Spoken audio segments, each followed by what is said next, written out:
दोस्तों नमस्कार, मैं जगन्नाथ गौतम सियासत हिंदुस्तान यूट्यूब चैनल पर आपका स्वागत है। दोस्तों आज हम भारत के इतिहास की और वो भी आज़ादी के बाद के हम ऐसी घटना के बारे में आपको जानकारी दे रहे हैं और वो क्या है, कांग्रेस की ऐसी सुनामी जो आज़ादी के बाद न किसी ने देखी न सुनी। दोस्तों आप चौंकिए मत, हम बात कर रहे हैं लोकसभा चुनाव 1984 की। दोस्तों ये चुनाव इंदिरा गांधी की मौत के बाद हुए थे और सहानुभूति की लहर पर से उपजी ये सुनामी बहुत ही तूफानी थी। दोस्तों अक्टूबर में श्रीमती इंदिरा गांधी को उनके अंगरक्षकों ने गोलियों से भूनकर उनको मौत की नींद सुला दिया था। उसके बाद दिसंबर में जब चुनाव हुए तो लोकसभा की 515 सीटों पर चुनाव हुए।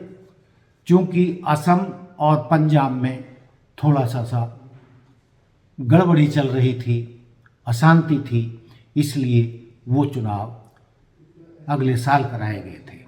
लेकिन दोस्तों जो 1984 में चुनाव हुए, 515 सीटों पर चुनाव हुआ और 515 सीटों में से कांग्रेस ने 404 सीटें जीती, लेकिन टोटल सीट तो 543 थी। लेकिन दोस्तों हुआ क्या, जैसा कि मैंने बताया कि असम की 14 और पंजाब की 13 सीटों पर 1985 में चुनाव हुए थे, क्योंकि दोनों राज्यों में अशांति चल रही थी। और इन 27 सीटों में से फिर कांग्रेस ने 10 सीटें जीत ली थीं, यानी कुल मिलाकर 414 सीटों पर 1984 के लोकसभा चुनाव में कांग्रेस जीतने में सफल हुई। ये दोस्तों भारत के इतिहास का एक रिकॉर्ड है। किसी भी चुनाव में ना तो किसी भी दल ने इतनी सीटें जीती और ना ही किसी पार्टी को इतने प्रतिशत वोट मिले। दोस्तों 1984 के चुनावों में कांग्रेस को 49.10% वोट मिले थे।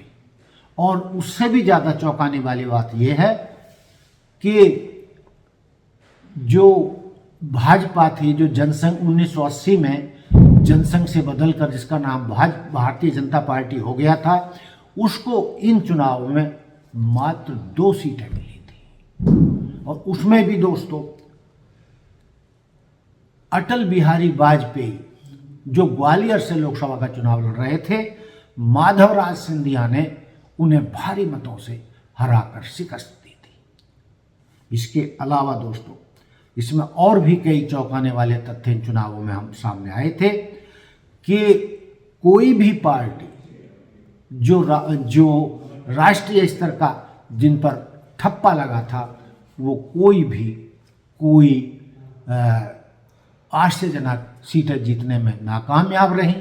बल्कि जो क्षेत्रीय दल टीडीपी थी, तेलुगु देशम पार्टी, उसने 30 सीटें जीतकर प्रमुख विपक्षी दल का खिताब उन चुनावों में जीता था। इस चुनाव में और भी कुछ खास चौंकाने वाले तथ्य हम आपके सामने रख रहे हैं। वो ये कि ममता बनर्जी और शरद पवार उस समय कांग्रेस पार्टी का हिस्सा थे, जिन्होंने कांग्रेस को जिताने में महत्वपूर्ण भूमिका निभाई थी।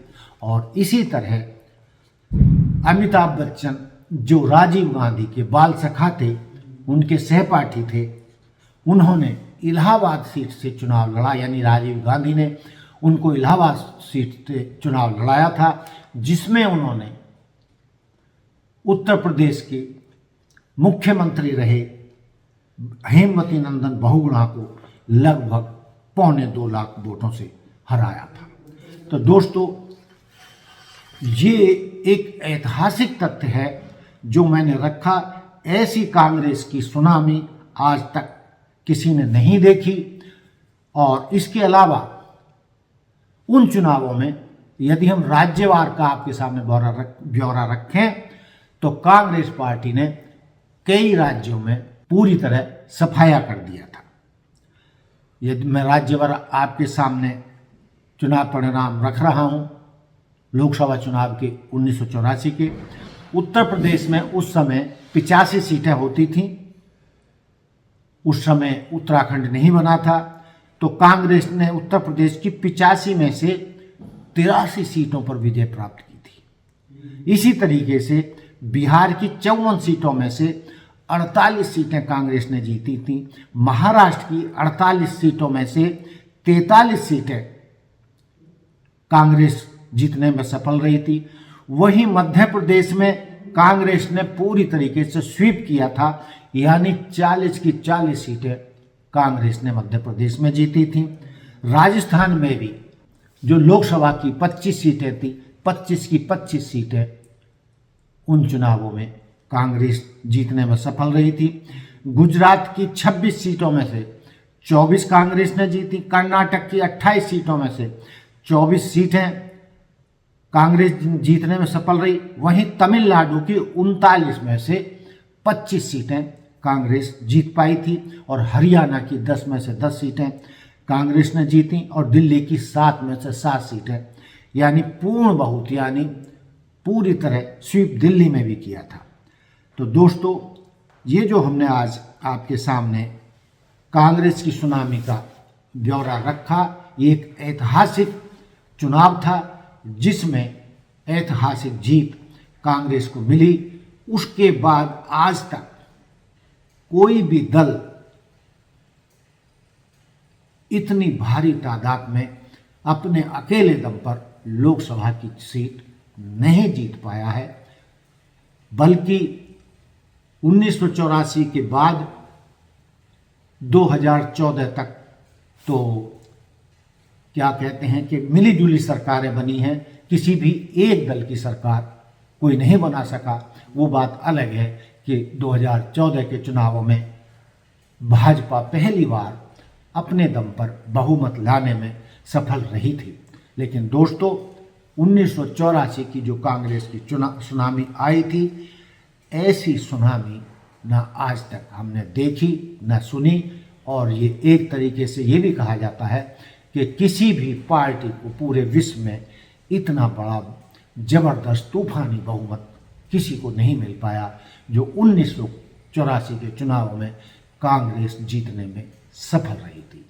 तो दोस्तों, ये जो हमने कांग्रेस की सुनामी का ब्यौरा आपके सामने रखा, आपको कैसा लगा? क्या कांग्रेस या कोई पार्टी इस तरीके की जीत भविष्य में हासिल कर पाएगी? क्या उम्मीद की जा सकती है कि कोई दल इतनी लोकप्रियता हासिल कर ले कि तूफान मच जाए राजनीति में, जिस तरीके से 1984 में राजीव गांधी के नेतृत्व में लड़े गए लोकसभा चुनाव में हुआ था? तो दोस्तों, ये कहानी आपको जो हमने आपके सामने रखी 1984 के चुनावों की, आपको कैसे लगी? क्या कांग्रेस भविष्य में कभी ऐसा प्रदर्शन कर पाएगी या कांग्रेस के अलावा कोई पार्टी ऐसा प्रदर्शन भविष्य में कर पाएगी? हालांकि 2024 के लोकसभा चुनावों में शायद इसी नारे को ध्यान में रखते हुए अब की बार 400 पार का नारा भाजपा ने दिया था कि भाई कांग्रेस ने 1984 में 400 पार किया था, तो हम भी 400 पार करके दिखाएंगे। लेकिन वो बात अलग है कि 400 पार करने के चक्कर में वो 240 पर ही अटक करेंगे। तो दोस्तों, आपको ये हमारी वीडियो कैसा लगा, इस पर हम आपके कमेंट्स चाहेंगे और हमें आप सहयोग करें, लाइक और शेयर करें। सब्सक्राइब तो आपको करना ही है, उससे हमें आपकी मदद मिलेगी। यदि आप हमारा मनोबल बढ़ाएंगे और हमारे चैनल को लाइक करेंगे और सब्सक्राइब करेंगे तो हमें उससे मजबूती मिलेगी और हम इसी तरीके की आपके लिए समय समय पर स्टोरी देते रहेंगे। इसी के साथ दोस्तों, जय हिंद, जय भारत, जय संविधान, नमस्कार।